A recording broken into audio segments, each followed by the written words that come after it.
പ്രിയമുള്ളവരെ, വിശുദ്ധ ബൈബിളിനെ ആസ്പദമാക്കിക്കൊണ്ട് ഞങ്ങൾ സംപ്രേഷണം ചെയ്യുന്ന ഒരു ചാനലാണ് ബൈബിൾ വചനങ്ങൾ എന്ന ഈ ചാനൽ. ഈ ചാനലിൽ കൂടി വിശുദ്ധ ബൈബിളിലെ പഴയ നിയമത്തിലെ ഉൽപ്പത്തി പുസ്തകം മുതൽ പുതിയ നിയമത്തിലെ വെളിപ്പാടിന്റെ പുസ്തകം വരെയുള്ള എല്ലാ അധ്യായങ്ങളും ഉൾക്കൊള്ളിക്കുവാൻ ഞങ്ങൾ ശ്രമിക്കുകയാണ്. ഈ ദൈവവചന ഭാഗങ്ങൾ കേൾക്കുന്ന എല്ലാവരും ലോകത്തിന് ശാന്തിയും സമാധാനവും നന്മയും ഉണ്ടാകുവാൻ വേണ്ടി എന്നോടൊപ്പം സർവശക്തനായ ദൈവത്തോട് പ്രാർത്ഥിക്കുക. അതോടൊപ്പം തന്നെ ഈ ചാനൽ കാണുന്ന എല്ലാവരും ഞങ്ങളുടെ ചാനൽ ഒന്ന് സബ്സ്ക്രൈബ് ചെയ്യുക. സബ്സ്ക്രൈബ് ചെയ്ത് താഴെ കാണുന്ന ബെൽ ഐക്കൺ കൂടി ക്ലിക്ക് ചെയ്ത് ഞങ്ങളുടെ എല്ലാ അധ്യായങ്ങളും നിങ്ങൾക്ക് ലഭിക്കുന്നത് പോലെ ഞങ്ങൾ സഹകരിക്കുക.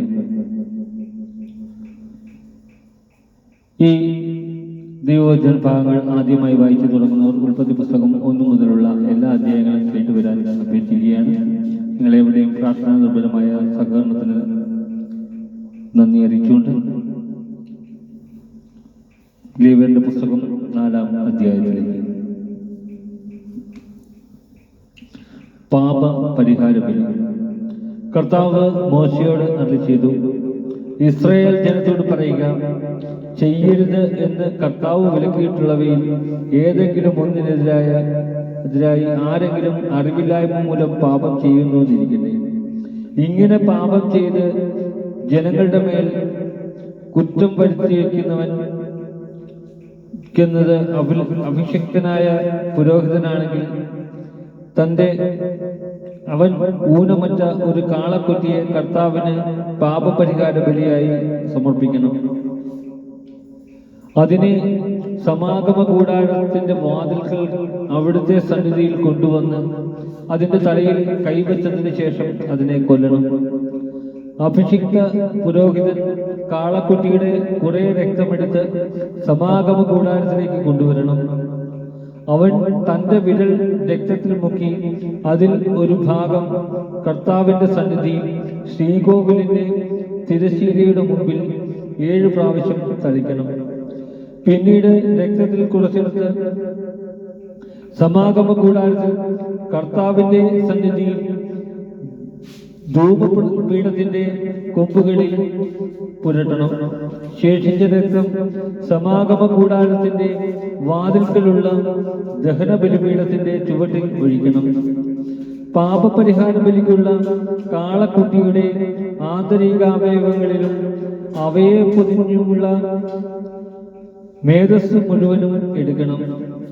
അതിന്റെ ഇരുവൃക്കകളും അവയിലും അരക്കെട്ടിലുമുള്ള മേധസ്സും കരളിനു മുകളിലുള്ള നെയ്വലയും എടുക്കണം.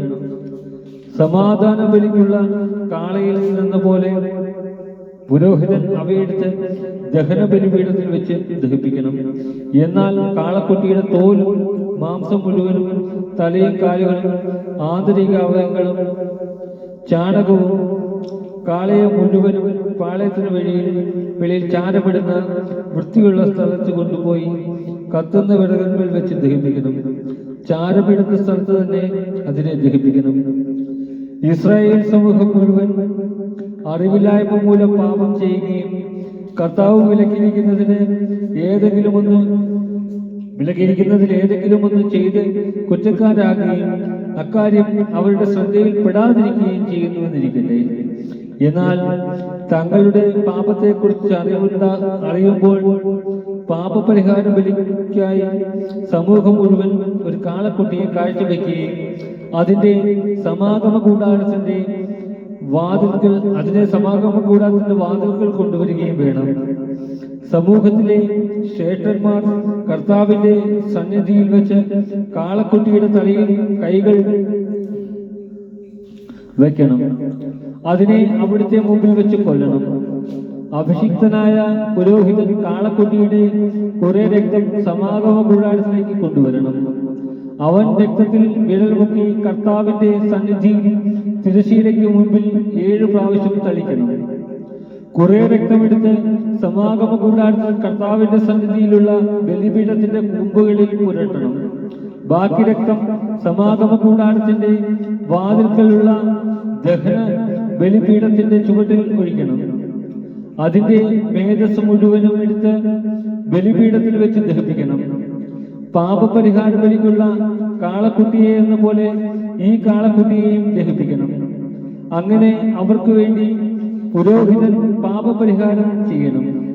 അപ്പോൾ അവരുടെ കുറ്റം ക്ഷമിക്കപ്പെടും. അനന്തരം കാളയെ കൂടാരത്തിന് വെളിയിൽ കൊണ്ടുപോയി ആദ്യത്തെ കാളയെ ദഹിപ്പിച്ചതുപോലെ ദഹിപ്പിക്കണം. ഇത് സമൂഹത്തിന് വേണ്ടിയുള്ള പാപപരിഹാര ബലിയാണ്. ഒരു ഭരണാധികാരി തന്റെ ദൈവമായ കർത്താവ് വിലക്കിയിട്ടുള്ളവയിൽ ഏതെങ്കിലും ഒന്ന് അറിവില്ലായ്മ മൂലം ചെയ്ത് കുറ്റക്കാരനാകുന്നുവെന്നിരിക്കട്ടെ. അവൻ തന്റെ തെറ്റു മനസ്സിലാകുമ്പോൾ ഊനമറ്റ ഒരു കോലാട്ടിൻകുട്ടിയെ കർത്താവിന് ബലിയർപ്പിക്കണം.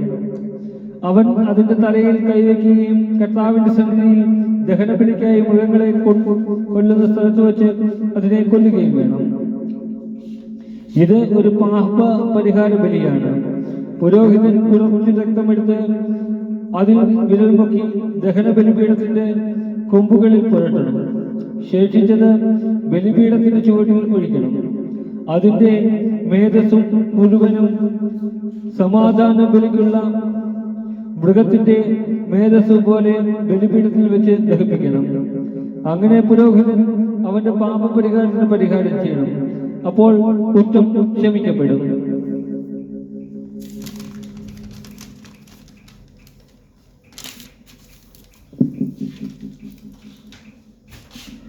ജനങ്ങളിൽ ആരെങ്കിലും കർത്താവ് വിലക്കിയിട്ടുള്ളതിൽ ഏതെങ്കിലും ഒന്ന് അറിവില്ലായ്മ കൊണ്ട് ചെയ്ത് കുറ്റക്കാരനായെന്നിരിക്കട്ടെ. അവൻ തന്റെ തെറ്റു മനസ്സിലാക്കുമ്പോൾ ഊനമറ്റ ഒരു പെൺകോലാടിനെ പാപപരിഹാരത്തിനായി സമർപ്പിക്കണം. അവൻ ബലിമൃഗത്തിന്റെ തലയിൽ കൈവയ്ക്കുകയും ദഹനബലിക്കുള്ള സ്ഥലത്ത് വെച്ച് അതിനെ കൊല്ലുകയും വേണം. പുരോഹിതൻ കുറച്ച് രക്തമെടുത്ത് അതിൽ വിരൽ മുക്കി ദഹനബലിപീഠത്തിന്റെ കൊമ്പുകളിൽ പുരട്ടുകയും ശേഷിച്ചത് ബലിപീഠത്തിന്റെ ചുവട്ടിൽ ഒഴിക്കുകയും വേണം. സമാധാന ബലിക്കുള്ള മൃഗത്തിൽ നിന്ന് മേധസ് മാറ്റിയെടുക്കുന്നത് പോലെ അതിന്റെ മേധസ് മുഴുവനും എടുത്ത് പുരോഹിതൻ കർത്താവിന് പ്രീതികരമായ സൗരഭ്യത്തിനായി ബലിപീഠത്തിൽ വെച്ച് ദഹിപ്പിക്കണം. അങ്ങനെ പുരോഹിതൻ അവന് വേണ്ടി പരിഹാരം ചെയ്യണം. അപ്പോൾ തെറ്റ് ക്ഷമിക്കപ്പെടും. പാപപരിഹാര ബലിക്കായി ചെമ്മരിയാടിനെയാണ് കൊണ്ടുവരുന്നതെങ്കിൽ അത് ഊനമറ്റ പെണ്ണാടായിരിക്കണം. അതിന്റെ തലയിൽ കൈ വെച്ചതിന് ശേഷം ദഹനബലി മൃഗത്തെ കൊല്ലുന്ന സ്ഥലത്ത് വെച്ച് അതിനെ പാപപരിഹാര ബലിക്കായി കൊല്ലണം. പുരോഹിതൻ അതിന്റെ കുറച്ച് രക്തമെടുത്ത് അതിൽ വിരൽ മുക്കി ദഹനബലി പീഠത്തിന്റെ കൊമ്പുകളിൽ പുരട്ടണം. ശേഷിച്ചത് ബലിപീഠത്തിന്റെ ചുവട്ടിൽ ഒഴിക്കണം. സമാധാന ബലിക്കുള്ള ആട്ടിൻകുട്ടിയിൽ നിന്ന് എന്ന പോലെ അതിന്റെ മേധസ് മുഴുവനും എടുക്കണം. പുരോഹിതൻ അത് കർത്താവിന് ദഹനബലിയായി ബലിപീഠത്തിൽ വെച്ച് ദഹിപ്പിക്കണം. അങ്ങനെ പുരോഹിതൻ അവന്റെ പാപങ്ങൾക്ക് പരിഹാരം ചെയ്യണം. അപ്പോൾ കുറ്റം ക്ഷമിക്കപ്പെടും. നമ്മുടെ കർത്താവായ സ്തുതി.